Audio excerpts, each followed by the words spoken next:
Hey everyone, it's Adam Ratliff with Adam So Fun, and I'm getting ready to quilt this Dream Big panel, and I thought, hey, why not make some videos and show people the process I take when I do it. It's the same process I would do if I was doing a whole cloth quilt.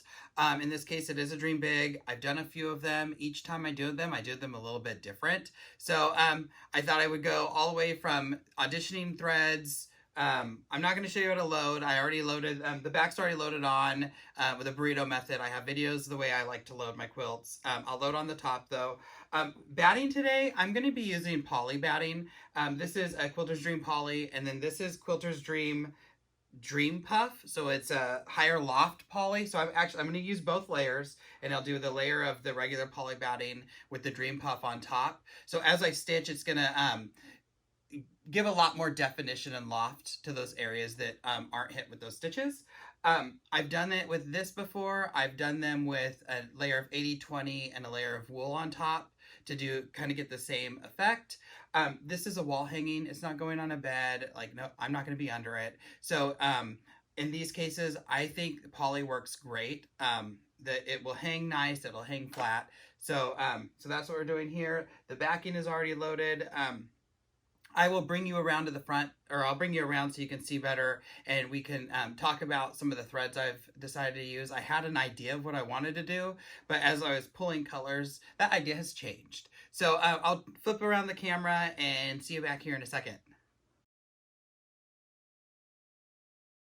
All right, so I'm kind of zoomed in. It's not the best picture, so I'm sorry for that. But this is kind of the process I go through when I'm picking thread for any of the quilts I use. In my head, I had a vision that I wanted to use a Fantastico or a Magnifico thread. It's a tri-level poly. This is Fantastico. You can see how shiny and fun that is. And I started pulling some colors, and they just didn't work great with what I was wanting to go with. So I think I'm going to change and go back to my old tried and true Omni. There's no shine here. It's a matte finish. Omni is a great thread. It holds up and it's easy to work with, so it's one of my go-tos. But in the center, these Dream Big panels kind of start at one color and gradually change colors to another. So this one will start at yellow in the middle, and by the time it gets to the end, it's a deep like red-orange. So I'm want to pick my initial just center color. So in my head, if I was like, well, if I use Fantastico, that kind of center will glow a little bit, because I'm going to do some really tight pebbling in here, my idea, and just when the sun hits it right, it's going to glow a little bit. But I don't really want the different texture of the thread. I want to stick with one color, and because I can't get that those threads to look right for the rest of the parts, which you'll see in a second, I'm going to stick with using Omni in this case. But I lay them out. I puddle a lot of thread. I've taken a lot off the cones, laid it out, and because I want to see what it's going to look like, especially if I'm going to do some micro stitching. And in this case, I'm doing micro stitching with a thicker thread because I do want to see the thread, but I want to see that texture too. So I did a nice big puddle, and I like how both of those look. So either one of those in this section of this Dream Big would have worked fine. I'm going to slide the camera down a little bit. Let's see if I can keep you from getting dizzy. So our next kind of section out would be where it starts to gradually turn from yellow to orange. So I'm going to say these petals maybe a little bit out here. So this is the closest I could get with my Fantastico or Magnifico thread. I believe this is called Creamsicle. And it's a little too light. You can see out here that it would really show up, and I'm going to be doing some feathers, and I am not the #1 feather stitcher out there. I mean, I match my thread, so my feathers look pretty good, but by no means are they perfect. So I don't want to pick a thread that is going to draw your eye to any mistakes I make. I want my mistakes to kind of sink into the fabric. So this is the Omni color I think I'm going to be using in this section. You can see it really does kind of blend in with what's going on around it.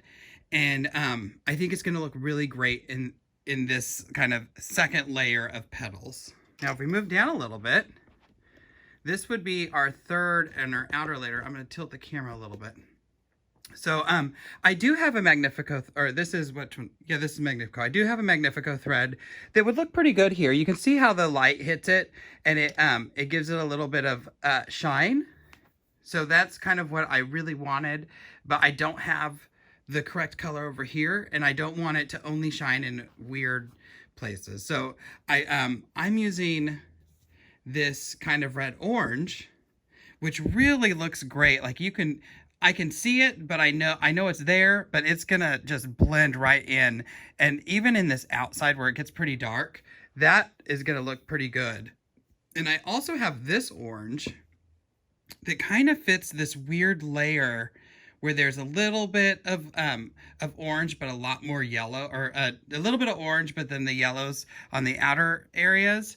So I can use this one here and then use this thread on the outside. I could also pull, let me see if I can get this, pull this over.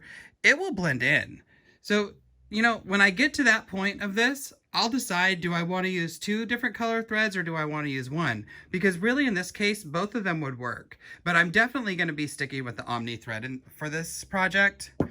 So we'll say that I'm going to use these 4 Omni colors.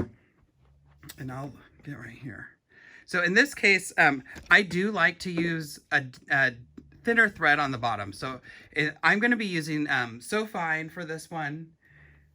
And I am going to pick a color that is similar. It doesn't have to be the exact same color, but I just want it to be somewhat similar. So in this case, I have this light yellow that I can use. Can you see that? I'm going to use it for both of these yellows. So I'll fill some bobbins, and both of these will work. I wonder if this works a little better.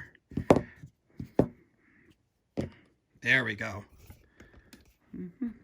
Turn my camera. So yeah, so I'm going to use this yellow for these 2. I think that's going to work pretty well. And I have an orange that will work perfect for both of those. So although I might use up to 4 different colors on the top, I'm only going to have 2 different colors in my bobbin. And if something happens and my tension gets a little wonky, I'm not going to have to worry because those colors are just similar enough and they match the quilt top, the Dream Big panel itself. So if any of that stuff happens, your eye's not going to be drawn to it and you're not going to be able to see any of that. You might notice I do have this is, oh my gosh, Hugo's Amazing Tape. It comes in strips. It's just stuck to itself. It only sticks to itself. And this is how I store all my spools or all my cones. You can do it on spools too, but it's so nice. It keeps all of your little thread tails stuck in.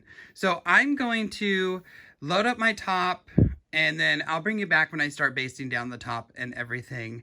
And we'll go on. I'll show you how I do a full baste of the top when I'm doing something smaller like this. And then I'll go back and start my quilting. All right, I hope you kind of learned something, how to audition and pick fabric or pick threads. And I think this will be one video, and then I'll kind of split everything up so you don't have 1 hour video. You have like 10 to 15 minute videos. So, all right, thank you for joining me. It's been fun. You can follow me on AdamSoFun on Facebook or Instagram, and you can also hit me up at adamsofun.com. I hope to see you again as we kind of go through this process. All right, have a great day. Bye.